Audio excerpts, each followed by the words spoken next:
So I'll start actually with reference to a poem. So this is so all of us know the Hare and the Tortoise story, right? I mean, we grew up with it. Long time back, I'd read a version of it which Vikram Seth had written. So he obviously people know him for great prose. He also wrote brilliant poetry, and there's one book which he wrote called Beastly Tales from Here and There, where he had reinterpreted fables. And he had written this, the Hare and Tortoise, but his hare was this bubbly, flirty creature, and the tortoise was kind of the staid and sedate kind of person. And they do the race, and at the end of the race, the logical thing happens: the hare loses, the tortoise wins, except that in his particular case he took a satirical tone where the hare becomes like the queen of the people, right? So she wins the likes and the follows, and the tortoise almost becomes forgotten though he wins the race. So when you come back to today's world and the world of B2B marketing, what I wanted to really kind of frame this with is this, right? You see many B2B companies today trying to almost mirror the marketing efforts of B2C companies. So we see the rise of influencers. We see a lot of storytelling going on in terms of viral videos. So there's a lot of money which is going into these areas, right?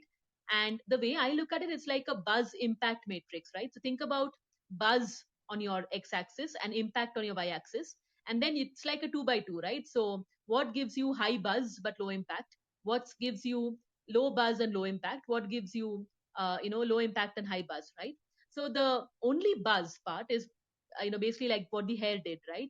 And maybe the best part is when you can bring in both buzz and impact, which is probably what the tortoise would finally end up doing in this case. So what is that buzz plus impact in B2B? Is it enough to just do viral videos and invest money with influencers, or do we need to go deeper? And what are those elements which can help us go deeper and really build a lasting story for the company? So I just end with one example. This is from Stripe, which is, as we know, B2B payments company. I think they really have looked at this beautifully. They believe a lot in in words. They have not just come up with their own kind of blog, which are very detailed blogs. They also have guides on many different topics of businesses going digital. So they call it themselves the GDP, increasing the GDP internet, GDP of internet, right? And then they have now started a book publishing company. And there again, they try to come up with books which kind of are reflective of their thinking on this. And they have their own community, and really detailed webinars called Stripe sessions, which again deep dive into this topic. So a combination of community, in-depth articles, publishing, all of that together is what defines their way of looking at developing their story.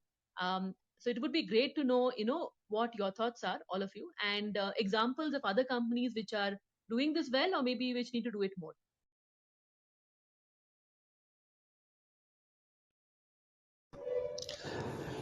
Hey, that was a fantastic story to begin with.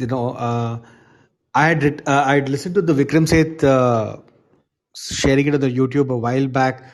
When you actually posted it on LinkedIn yesterday, Deblina had a look at it. So it's now probably the current mindset when I look at it.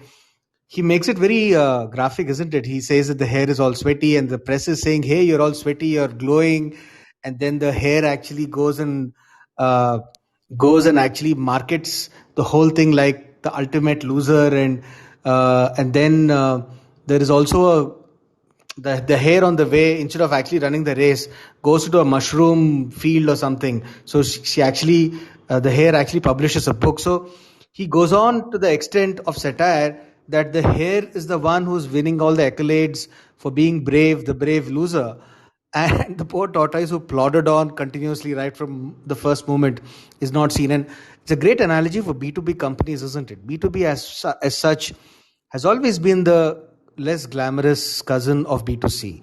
Um and there are a lot of B2B companies. A good example would be all the engineering companies, or the heavy material or heavy engineering companies. So these companies are very profitable.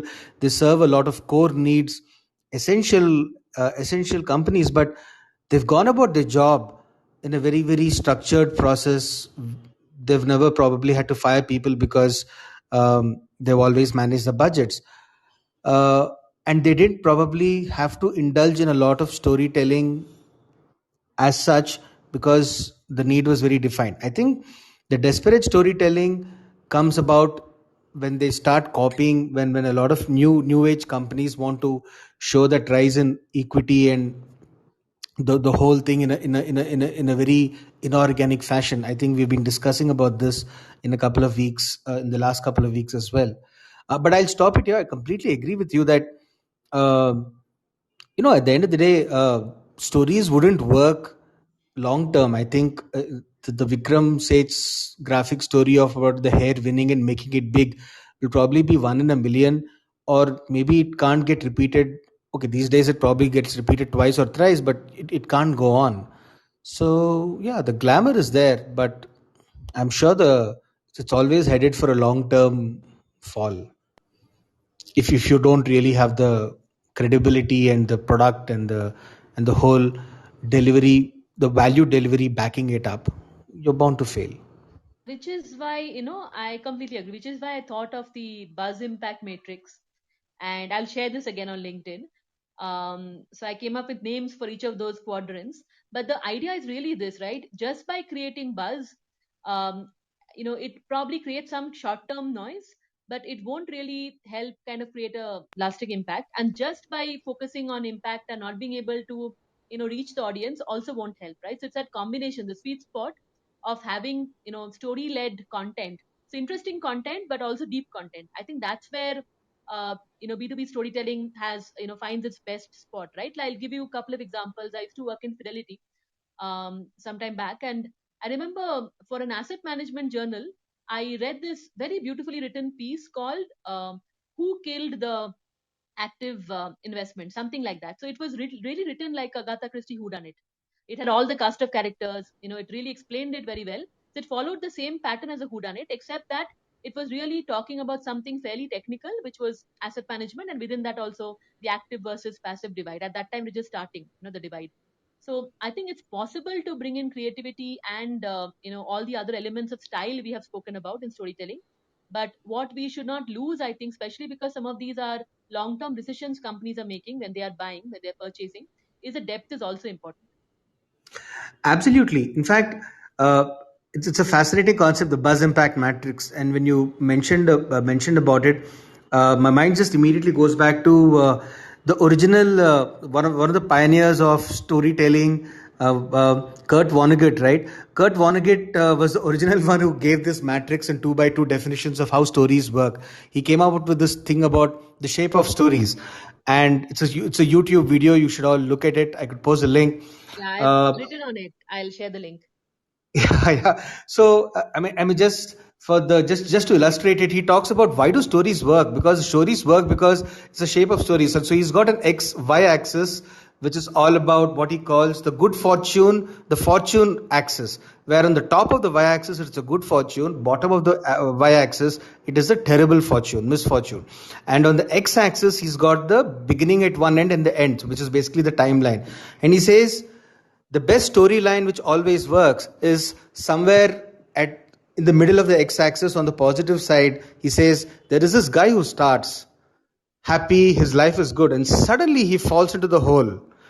He dips below the y-axis, and then somewhere something happens, he bounces back, and again he comes back. It's like a u-shaped curve on the bottom side, and he comes back and he says, look, it's a story no one it's a story everyone loves.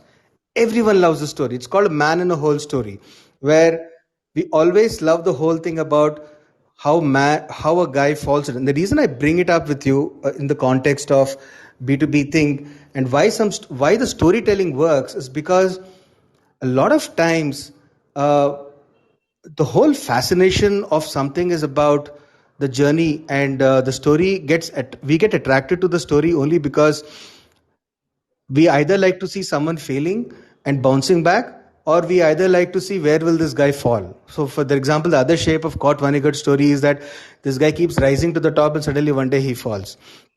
So for example, a very not a classic B2B example, but the only reason why we are fascinated about the Nirav Modis and Vijay Mallya's uh, is not because we probably like them. It's just because we just are fascinated by the journey of what they've been doing. So in that context, this buzz matrix works very well, because if you are just one of those uh, guys who've made it from nowhere and are and has created a startup with a lot of buzz, and everyone's talking about it and likes and follows.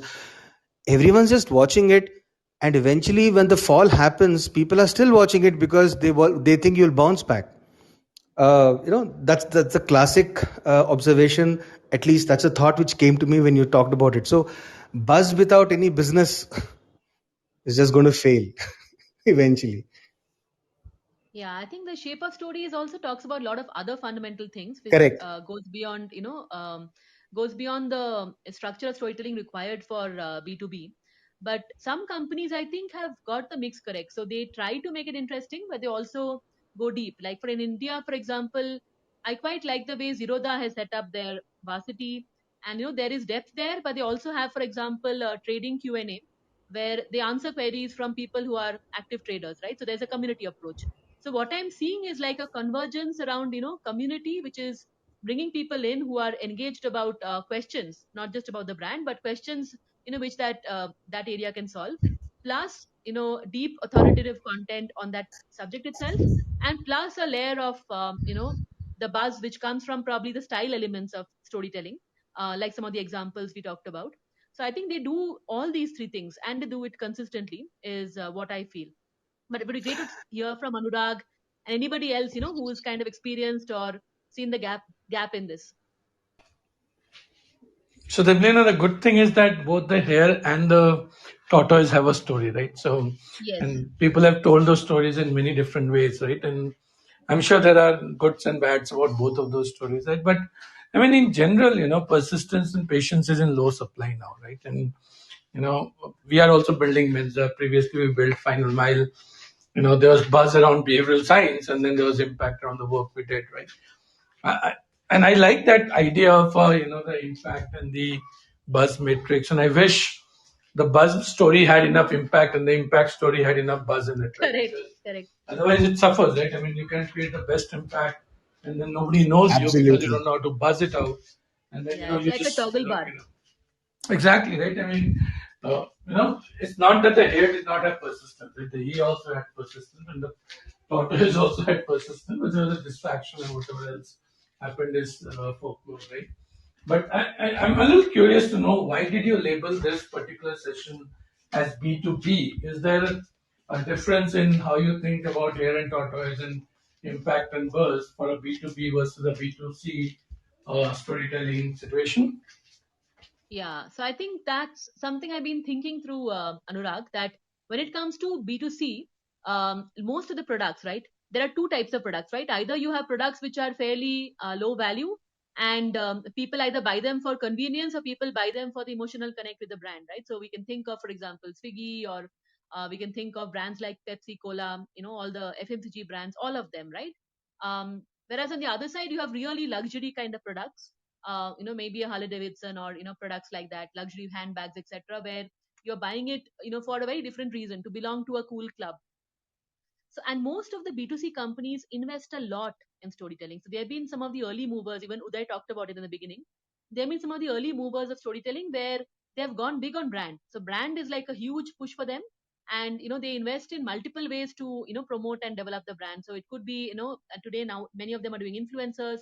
Earlier, they used to do the ads, on multiple channels, TV, digital ads, etc. So, they've already kind of, taken a leap at this.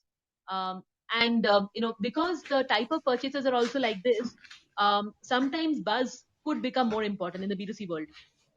Whereas but though the best ones still do impact, right? They are able to do that in different ways. But if you look at the B2B world, the who's it's no it's who's their audience, right? The audience is other companies, and the companies are deciding based on certain practical parameters. So they won't just go by the buzz. You might see an ad of say a fintech company every day, but when it comes to choosing a solution for your business, you would need certain features, you would need certain in Yeah. integrations, etc. So it therefore needs to go into a lot more depth. So purchasing amounts are also higher. Plus, people look for many different options before zeroing in, and therefore, I think the impact part is really high in this. At the same time, like you said, So, if you don't have the buzz, then people may not even read what you're saying. Devlin, I mean the highest form of B2B product is, for instance, Intel Inside, right? I mean, there is no way Anurag can buy an Intel Inside and do something with it, right? And it's like a B2B product, right? But look at the amount of buzz that created. I mean, Correct. people know Intel Inside as much as they probably know Microsoft or, for that matter, Apple, right? Um, so why? And why isn't it? I mean, no consumer can use it, right? As in, they can't use an Intel chip to do something, right? But why did they create so much of buzz, right? And does it not have some lasting impact, therefore? So I think again, I think we can go back and discuss individual companies. It's fascinating to see at what point they did the Intel Inside and the kind of Hmm. competition they were facing, with their core offerings when this happened, right? So I had done some research on this because I really, love this, how they created this. So I think the buzz came later in Intel, is my sense. They first build the depth in the product. They build a group of people who are, understanding the value of the product. Then they faced a lot of competition, and to differentiate they brought in the buzz.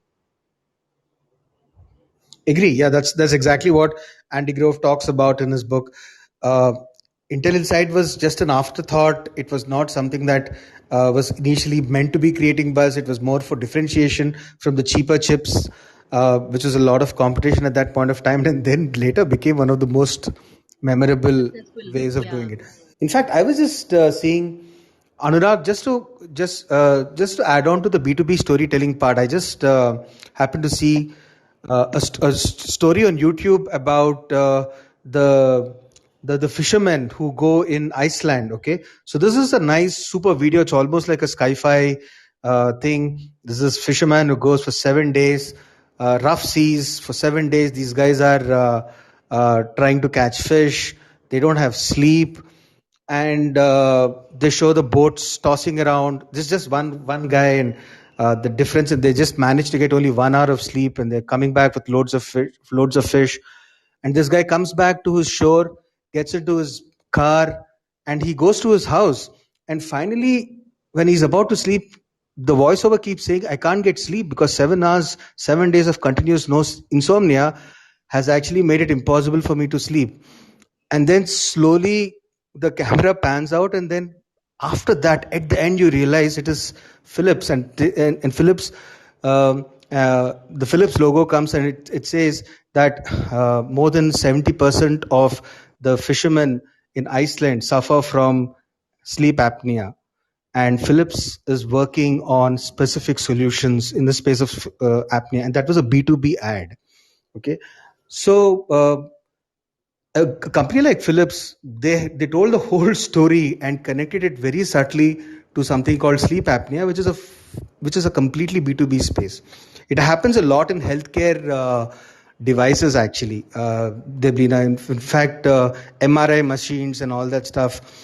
These are all stuff where they have to build a lot of storytelling around it. So, so these are the companies So which other examples I remember offhand about how B2B storytelling happens. does it make sense to draw like a simplistic argument and say, for a B2B enterprise, right? Build the impact, then build the buzz, right? For a B2C, maybe it's okay to build the buzz and then build the impact, right? I mean, uh, is that too simplistic? I guess so, because um, I think it's the nature of consumption. The stakes of the purchasers is fairly high in a B2B. The number of people who are involved in the purchase decision of a B2B product are far more. So you need right, maybe in some cases, right from the purchasing manager in the revenue in the department to the CEO. Everyone's got a say in a big machinery or anything that is being bought. So to that extent, you need to have an impact and then a buzz later.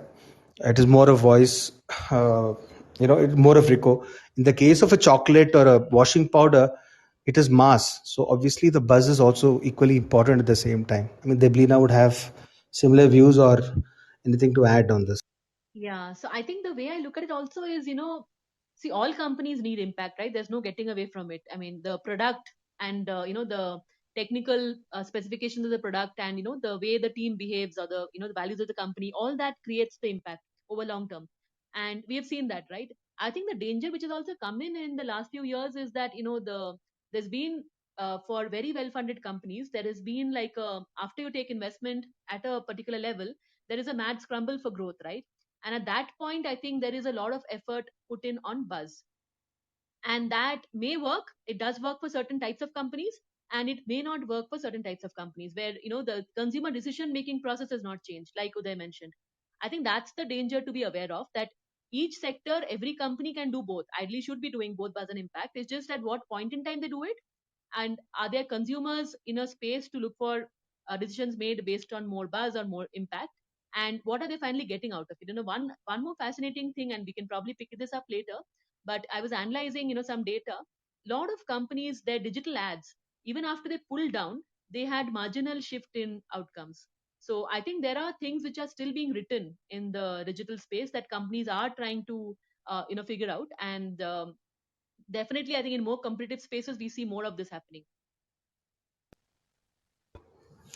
And the more, I think one of the things that Deblina mentioned earlier is the B2B, the storytelling has to be a lot more powerful. Also, is because stories are about actually what happened, or they are much more concrete with facts. And in B2B, you're building up a voice of opinion and recommendation. So to that extent, it's a very powerful. It's a very, very powerful thing. And right at the beginning, what Deblina mentioned about this entire thing of not just website, but a very good set of blogs, articles, videos, influencers. I mean, you need to build the whole sequence of 360-degree storytelling if it really has to pick up. I agree I also think in the it sense that mirrors. B2B. So, sorry, go on, Yeah, Davina. just one point. In a way, it mirrors the customer journey from being someone who's a prospect or before a customer till they actually kind of sign up and they stay hopefully with the company. That entire journey is sometimes very fast in the B2C world, right? So I look at Swiggy today, I like a dish, I just immediately order.